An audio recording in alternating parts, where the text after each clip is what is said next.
Sambuca with Dad in Venice, mini martinis, and Mad Men's influence on cocktail culture.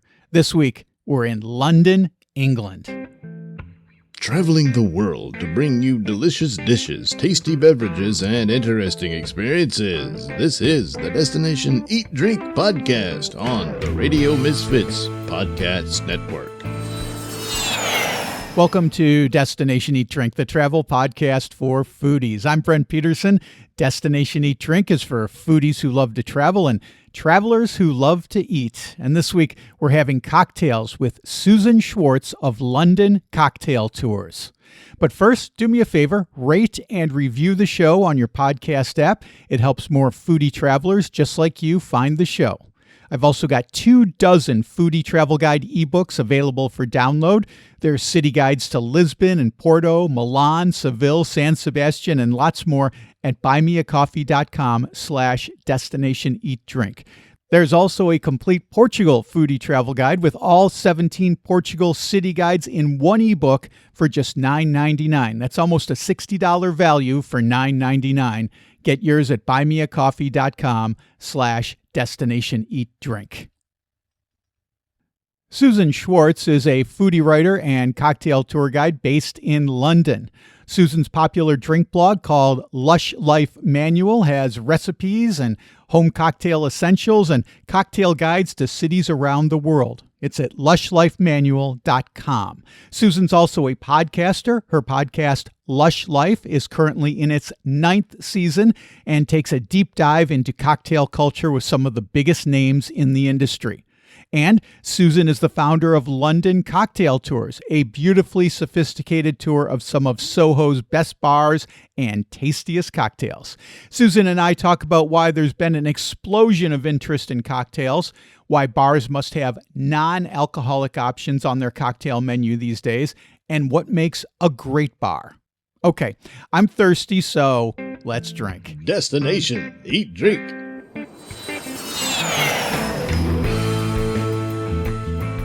Susan Schwartz from London Cocktail Tours. Welcome to Destination Eat Drink. I'm happy to have you on the show. I'm really excited to talk about cocktails with you today.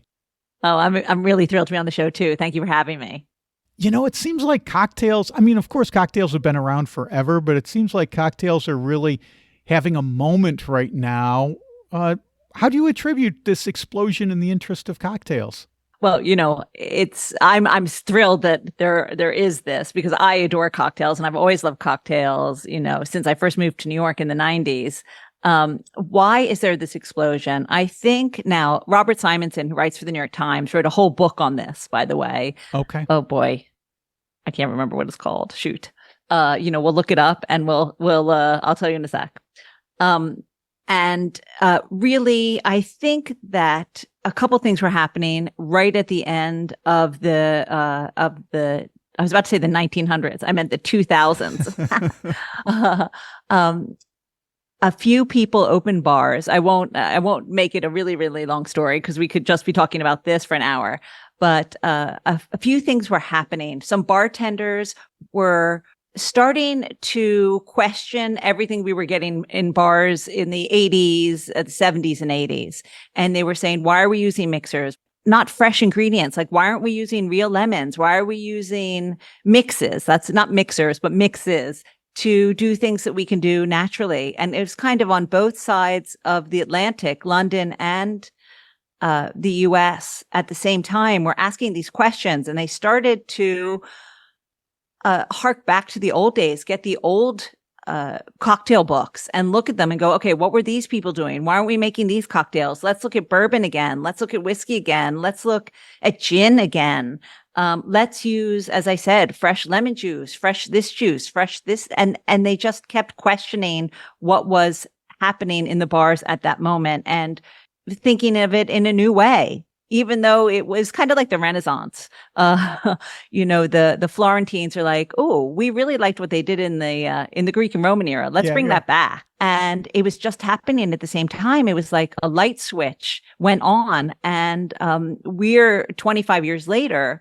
I feel like at the boom of it. I mean, it just keeps going. There's not even one restaurant that doesn't have a cocktail menu. Now we have, non-alcoholic spirits, a whole new category of spirits, so many gins because laws were changed. I mean, it's a great time to be a cocktail lover.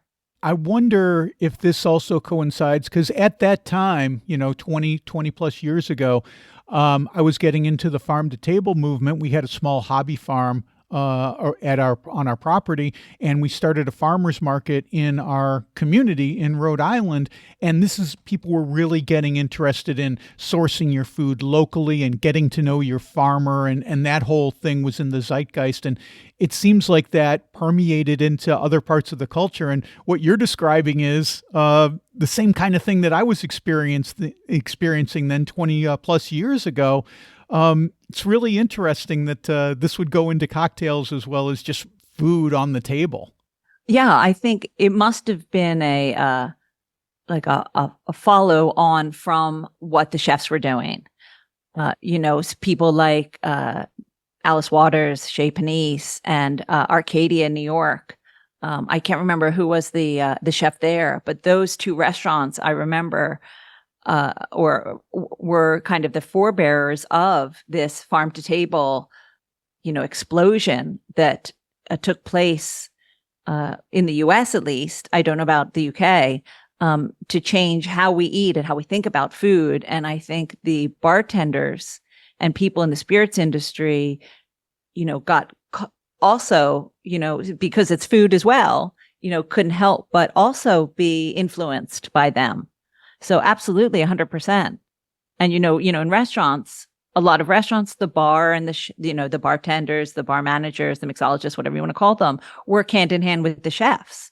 So whatever the chefs had left over or, were ordering, they would order for the bartenders as well. Oh, right. Makes sense. Mm-hmm.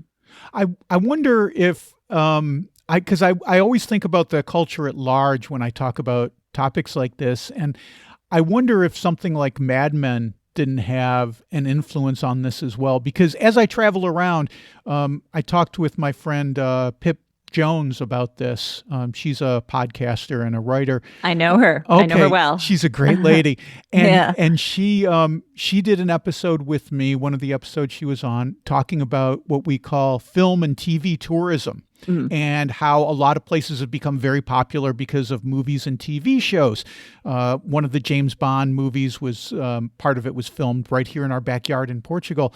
And, Game of Thrones is responsible for a lot of the tourism in places like Dubrovnik. We just got back from Malta where a lot of things was. And this kind of TV and film influences the greater culture at large. And Mad Men, I was a Mad Men watcher, and I remember them drinking cocktails on that. Do you think there was any influence there? 100%. Absolutely. Everything was happening at the same time. I loved Mad Men as well. So Milk and Honey, the urban myth is that it opened December 31st, 1999. Milk and Honey was one of the most important bars to change things. And the London Academy of Bartenders Lab Bar also opened, about that time. So that's right at 2000. And I think when was Mad Men? Mad Men was, that had to be in the early 2000s. Yeah, shortly thereafter. So, what they were doing at their bars might not have reached the world at large because they were doing it in small communities in New York and London. But definitely, drinking that old fashioned, seeing, John Hamm, Don Draper, mixing a cocktail, absolutely it had something to do with it. And the home cocktail bars were so cool in that show. I can picture it in my head. You got the little set, and in The Office. That was the other thing that I loved. Right, I love it. Like, all right, we're working, but let's have 3 cocktails in quick succession. Yeah, definitely. Yes. And they made it look so cool. They did. Yeah, right. Yeah. Very little of the fallout. Well, I guess in the show they kind of depicted it, but very little of the fallout of what happens when you have 3 martinis for lunch. Just part of doing business, I guess, in the 1950s, so or 60s. I listen to your podcast, Lush Life, right? Lush Life Yeah. podcast, and I get it confused because your website is Lush Life Manual. We'll have links Yes. to both of those in the show notes. Oh, thanks. But I listened to it, and I'm like, it feels like it's so intimate, like we're right there behind the bar and we're learning these inside secrets. I call it inside baseball. And some people use inside baseball as a pejorative, like, oh, that's too inside, people won't understand. I think you make it very accessible for people to understand it, but also getting into all of this minutia that doesn't even cross my mind when I walk into a cocktail bar. Yeah, I mean, that's what we're hoping to do, is to show how intricate these things can be. I mean, I've had, there are bartenders I've interviewed, or distillers, or, anyone in the industry, and how, who are like neuroscientists, or, study plant biology, Right. or, and or artists, and their medium is spirits, or our spirits. Their media are spirits. So yeah, I hope to make it also very accessible, because they're educating me, and I feel like I'm kind of even though I've done the WSET, and now 10 years later, I know a lot more than I did when I started. I do come at the podcast hopefully as someone who might not know anything, because, really, as much as I've learned in 10 years, I really still don't know anything. Right. They're constantly teaching me things. Yeah. I always say I know enough to be dangerous. It's funny because my podcast, I love that. My podcast started off, it was just me. It wasn't an interview podcast. It was me talking about places where I had been and stuff that I had experienced. And I soon realized that it was much more interesting for me personally, and hopefully for the audience, to get people on who knew way more than I did and could teach me, rather than me trying to teach the audience. And that's how this podcast has kind of evolved. It was a pretty quick transformation. I mean, it was in the first year, and we're in our 7th year of doing this podcast now. So Yeah. I think we're kind of similar ideology when it comes to that. Mm-hmm. Susan, I did want to talk to you about cocktail bars specifically, and I'm wondering, you as a person who talks about this and writes about this and who has experience, what do you look for specifically in a good cocktail bar? Can you walk in and immediately go, oh yeah, this is going to be good? Or are there certain factors that you look for, certain signs that you look for that make you think, oh, this is the right place? I think that what makes a good bar is how they react. I guess it's all about hospitality, because there are lots of people who can make a great drink.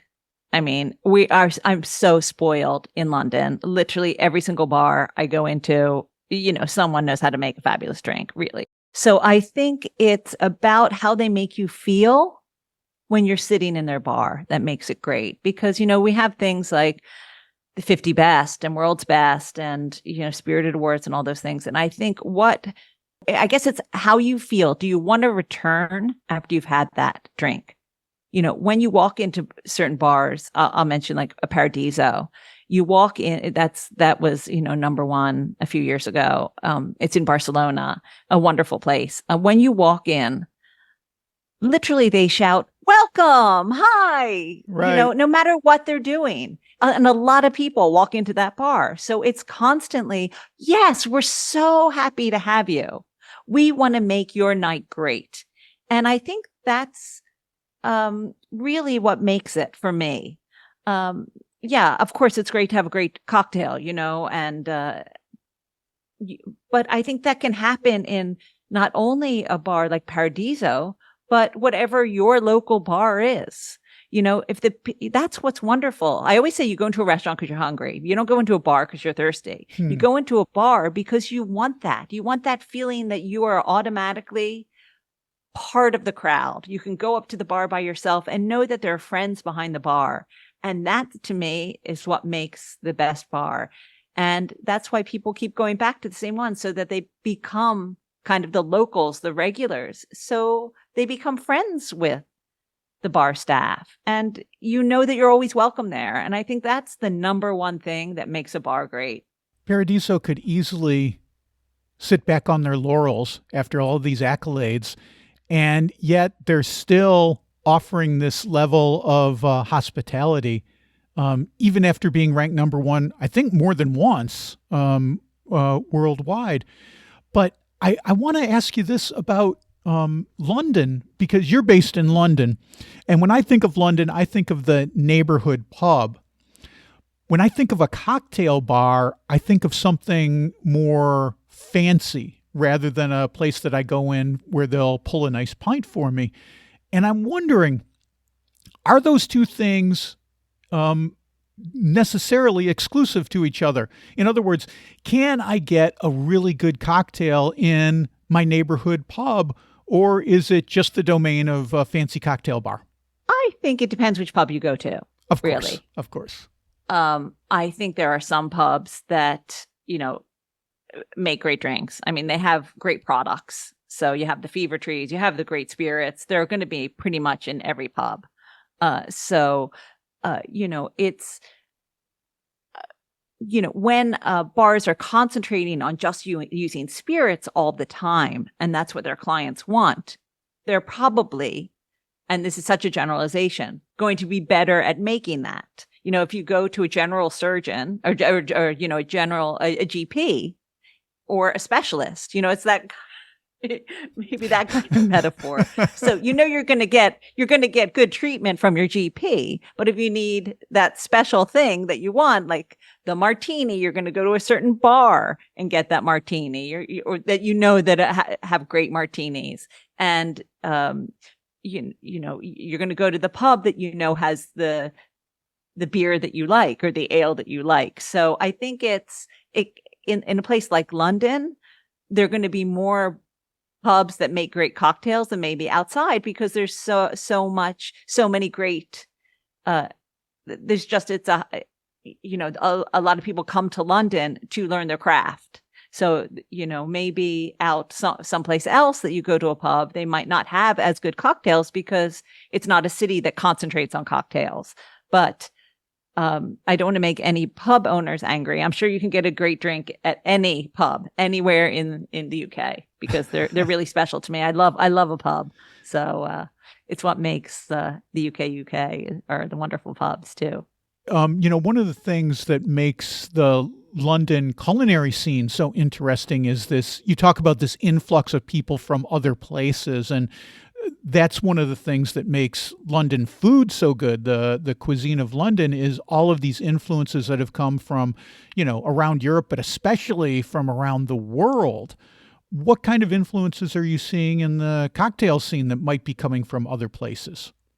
Oh my God, there's so much. London, I think, is one of the most, if not the most international city in the world. People come from everywhere. So we have, just the other night, we had, there's a wonderful bar called Viajante 87, and they bring in, their specialty is South American spirits. And they bring in not only famous bartenders to do guest shifts from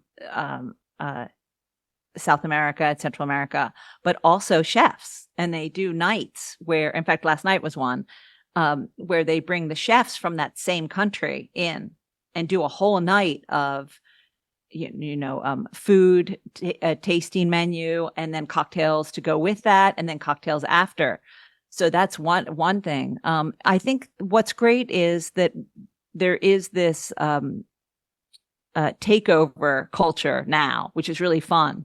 So bars will invite, maybe on slower nights, say the Monday night or Tuesday. It used to be that. Now they just do it all the time, which is great. So you can get a bartender from, say, the Clumsies in Athens coming to London and doing a guest shift. And that can't help but influence all the others. I mean, they're bringing their style, which might be specifically very Athenian or Greek, to London. It can't help but rub off on, who's behind the bar, or teach them something new, or, use a spirit that might not be that well known here. So maybe they're using mastica in a cocktail that might not have been used before at that bar, just to use an example.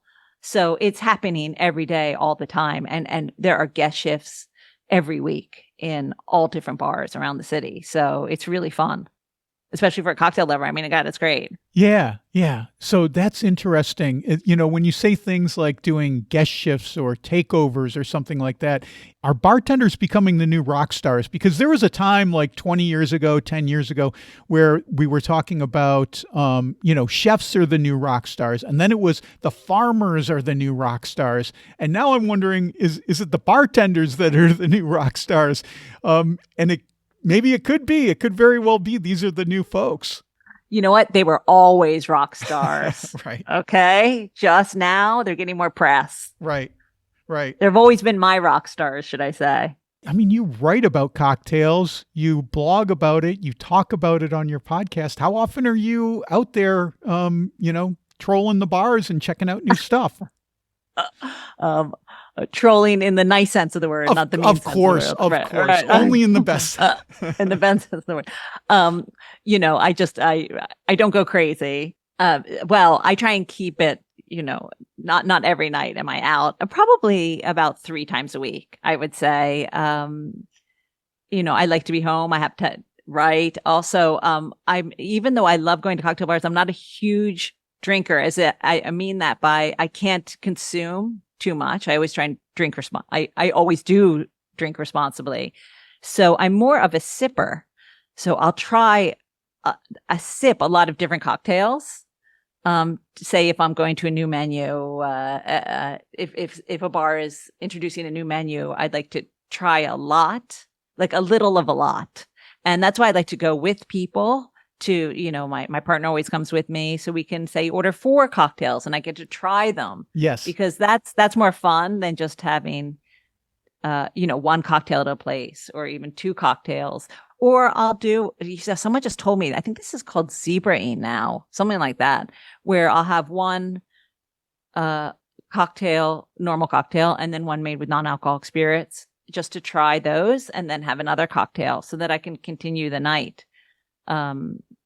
So that's a long way of saying I go out a couple of times a week. Right. I also make videos on YouTube, and sometimes I'll do them focused on cocktails or drinking in a specific place. And people are like, "Oh, I can't believe you drank that much." And I didn't. I had a couple. Right. I had a couple of sips of this. I had a couple of sips of that. I'm not drinking that whole thing.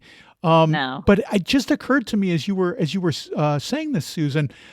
When I go into a brewery, like a craft brewery, I often get a flight and sample several different beers.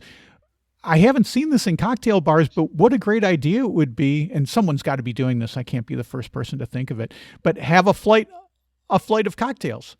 What's happening is I always thought that too, by the way. I was like, why can't I just get a flight of cocktails? Why can't, so I can try all the different ones. But what they're doing now is mini cocktails. Mm. So they're doing smaller ones, especially at a bar called Archive and Myth here in London. So you can actually also at, Bar Termini, they would always do, and I think that's the first place I ever had a Negroni. They would do mini ones. So you could taste it. And like last night I had a relative over and I said, "Do you want to try this Negroni?" And they'd never had a Negroni before and tried it and was like, "No, I don't think that's for me. Can I just have the Aperol Spritz?" Fine, absolutely. Okay. But that you can try smaller versions of them so that you don't have to commit to the whole thing and maybe you don't like it. Right. And yeah, I think it's great. Archive and Myth are doing the mini cocktails. I remember Hendrix used to do a mini martini. I don't know if they still are promoting that, but definitely minis are out there. Thank goodness. I love it. It's a great idea. It's a fabulous idea. Glad I thought of it. So you do your London cocktail tours, and right now you've got a tour that's focused in Soho. Give me an idea if I were to go on the tour with you, Susan, what it would be like. What would the experience be? Well, it came out of, I would have friends who maybe were coming in for one night, and they'd be like, "What bars to go to?" And I'd be like, "Well, there's so many. How do I choose?" And then I thought, that's a great idea. How about I arrange that we, with some bars that I love that tell the story of this modern day cocktail renaissance that we were talking about in London and have that in one night. And so that's what I do. We start off. I don't want to tell you the bars because sometimes it's fun to be a surprise. Of course. But I start off at a bar and that was really, really influential. And then we go to another one and I tell the story of why that one was influential in this whole cocktail renaissance and who worked there and try the cocktails that are specific to the place. And then go on to a couple more. We do 4 in one night. It's about 3 hours long and you get always something to eat while you're drinking as well. And again, I just thought, God, I can't give people 2 full cocktails at each place. That's 8 cocktails. That is a lot. Yeah. But I wanted them to try more than one. So I've worked out with the bars how to do mini cocktails since we are Back on to the minis. How funny. Perfect segue into mini cocktails. So they get at one place, it's a sharing cocktail. I'll just leave it at that. Then the others are mini versions of the ones, but not enough to feel them and taste them. It's not like so tiny that it's not like one sip. In fact, one place I'm like, guys, these are really big for minis. They're like, but it is our mini, smaller versions. So you can taste why these bars are famous. And the ones that are created there and tell the story of that bar. I always say I want to tell the story of the bar, it's the people who are making your cocktails, why it's important, and its relationship to Soho specifically. Soho is great because you can walk around at each place, so it's not as if you have to take transportation in between. So it can be a really fun night out to be able to walk to these places, and a lot of people are like, oh, I can't wait to go back to this place. So if they have longer time, they have then gotten to know the bartenders or the place and feel comfortable there already. One place, the last tour I gave, there were some Americans and they're like, oh my God, we're so going back to this other place because now we know the bar manager and he's going to take good care of us. Awesome. So that was really fun. And it's a way for me also to promote the wonderful bars in Soho. And I point out other bars in Soho, not just the bars that we're going to, and say what the specialty is and do a little walk about the different places and who lived in Soho, throughout the century and what Soho is. And I think that's what you get in the tour. Sounds like so much fun. I mean, it would and I'll bet you by the end of the tour, you're also friends with all the other people, not only the bartenders and the bar managers, but the other people on your tour. Absolutely. Folks can book it at londoncocktailtours.com. Susan, you said something earlier that was really interesting and resonant to me. And that's, a lot of times when you go out, you'll get one cocktail and then you might get a mocktail, a non-alcoholic one. And I'm really starting to get into the mocktails quite a bit. I forget I should have looked this up before I talked to you, but there's a brand of 00 gin that I really like now. And when I don't feel like having alcohol, I'll make a G&T with that rather than regular gin. And I say this just because I think the mocktails have gotten so creative and so good that they really can stand on their own. It's not like, oh, I'm driving, so I got to have a non-alcoholic. No, they taste good. They stand on their own as something legitimate and interesting. What do you think? Absolutely. And I think they have to now, because now it is a true category of drinking. The no and low is definitely a category. And, supposedly all the younger generations are looking for those as well. So I think a bar has to have it. They have to be creative about it. It's not swapping out a non-alcoholic version of something. And the best bars are quite creative about them because, they have pride in what they do. Obviously, also the range of no and low spirits is really great now. There's tons to choose from. I remember interviewing Ben Branson, who thought of Seedlip, maybe 2017. I think he had the one Seedlip, and then he was just coming out with his second Seedlip. And I re-interviewed him because he's created some bitters now. And I said to him, can you believe that you started this whole category? He's like, I know, Seedlip was the first one. And Wow. in like 10 years, it's just exploded. So much so that there's a store in London called Club Soda that just sells no and low. It's amazing. I think it's great. I think it's really, anything that adds to the category is fantastic. I mean, to the whole spirits industry is fantastic. Yeah, because there's all this hand-wringing now about, the younger generation, they're not drinking alcohol anymore. Yes, but they still want to go out and meet people and go to a fun, interesting place. So if you have options for them that they can enjoy that taste good, they're going to go there. Everyone thinks, these pubs are all going to close down. No, they're not. Not if you offer an exciting space where people can meet and have fun with their friends and meet new people. Right. Absolutely. And it's just another way to be creative too. There's lots of products out there to work with. So you might as well get them in, and they are drinking something. It's just they're not drinking, the spirit. And again, it may just be for one cocktail. They're going to have an alcohol cocktail in the next one, like I do. Mm-hmm. It's great for me. I'd much rather, I don't really drink that much soda. So it's great, or juice. I'm not really a juice person unless it's in a cocktail, of course. It's great for me to have something different. I'm not just ordering, a fizzy drink. I'm ordering, something that someone's put their heart and soul into as well. Not that they haven't put their heart and soul into their fizzy drinks. Sure. Because I do love a tonic by itself as well. I'm a Fever Tree tonic girl. Oh, Fever Tree. Yeah, so good. So what's next for you, Susan? You're always working on some stuff. So I'm wondering, do you have anything new? Do you have a new tour you're thinking about? Any new projects in your writing? What do you got coming up? Well, I'm looking to do, so right now, the London cocktail tours, we only have one in Soho. And that has up to 6 people because the places are really intimate. I really like to do 5 and me, so we can all fit around a table. And so I'm looking to do and exploring doing, and they will be coming, ones in other areas that are a little bigger.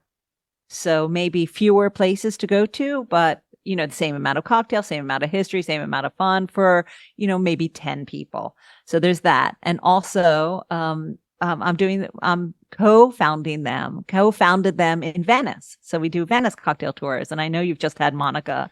Yeah, Monica was just on the show. She's fantastic. And that's luckily how I got in touch with you, Susan. So I can't wait to try the Venice cocktail tour and the London cocktail tour too. So I'm glad you're involved with that in Venice as well. Yeah, Venice, there are 2 different tours. There's the classics because a lot of people don't know that a few cocktails were invented in Venice, like the Spritz and the Scropino, which look that up, guys, and the Blini, of course, And there's some wines that we get people to try, and coffee. The first time it came to Europe was through, one of the places was through Venice. There's a coffee shop from the 1720s that we point out. And then there's a mixology because there's a lot of stuff happening in mixology as well. So we do 2 tours in Venice. It's been fun. I love Venice. I've been going since I'm a little girl, so I know it pretty well. I love it. Fantastic. At the end of your podcast, you always ask folks, if you could be anywhere, where would you choose and what would you be drinking? So I'm going to turn the tables on you now, Susan Schwartz. If you could be anywhere, where would you choose and what would you be drinking? All right, I'm going to get a little sentimental here. Good. Of course, I could be anywhere drinking anything. I love every bar and all that stuff. But my dad loved Venice so much. And sadly, he passed away a few years ago. And if I could be anywhere drinking anything, we would always, during our time in Venice, we'd always have our last drink of the night on the Greedy Palace Hotel bar overlooking Santa Maria della Salute. And we always drank a Sambuca on ice with 3 coffee beans in it, the Tre Mosche. And if my dad and mom could be together, all of us there, that's where I'd love to be. That's my number 1. Wow. That's fantastic. Where, for me, if it was my dad, it would be an old style in the bleachers at Wrigley Field. But, Hey, equally as fabulous. Yeah. Equally as fun. And what's funny is that it's like Sambuca isn't even Venetian, but Right. I know that. But it's a sentimental drink that we always did. Well, Susan Schwartz from London Cocktail Tours, it's been a delight talking to you. It's been fun talking about the cocktail culture of London. I feel like I've learned a lot, but also it's been fun just sharing stories with you about cocktails and your life in London. Thank you so much for being on Destination Eat Drink. Thank you so much. But I'm looking up right now what Robert Simonson's book is called. Okay, because good. I feel that I need to give him a shout out because he's a great writer. Of course, he's written so many books that if I put in Robert Simonson books, it's going to take me to 1 billion books. So Robert Simonson's book is called A Proper Drink. There you go. It's a narrative history of the craft cocktail renaissance. All right. So if people want to know more about it, definitely read that book. He's one of my favorite writers. Thank you so much, Susan. Thanks for closing that loop for us. And thanks for being on the show. Look forward to seeing you in London sometime. Oh, I can't wait. I can't wait to show you around and share that cocktail. Okay, that's Susan from London Cocktail Tours. You can book your tour at londoncocktailtours.com. That would be so much fun to do that tour. Okay, that's it for this week. Next week, we're in China for exploding dumplings, pizza topped with durian, and kissing mishaps. So don't miss that. Until then, there's lots more foodie travel stuff at destinationeatdrink.com. I just posted a new video. It's about a Portuguese chocolate festival. There's chocolate-covered strawberries, making chocolate spaghetti, and the latest craze, Dubai chocolate. Watch that by clicking on the video tab at destinationeatdrink.com or by going to my YouTube channel at youtube.com/@destinationeatdrink946. I also posted a brand new story. It's about the light as air pastry from Lille, France. It is extraordinary, and you can read about it at destinationeatdrink.com/blog. My Foodie Travel Guide ebooks are also available for download if you're interested in Portugal or planning a trip here. Get the Portugal Guide for just $9.99 at buymeacoffee.com/destinationeatdrink, and thank you very much. Destination Eat Drink is distributed by the Radio Misfits Podcast Network and Ed Silla. Thanks, Ed. I'm Brent Peterson, and I'll see you down the road. Join us next week for another culinary adventure on Destination Eat Drink, a presentation of the Radio Misfits Podcast Network.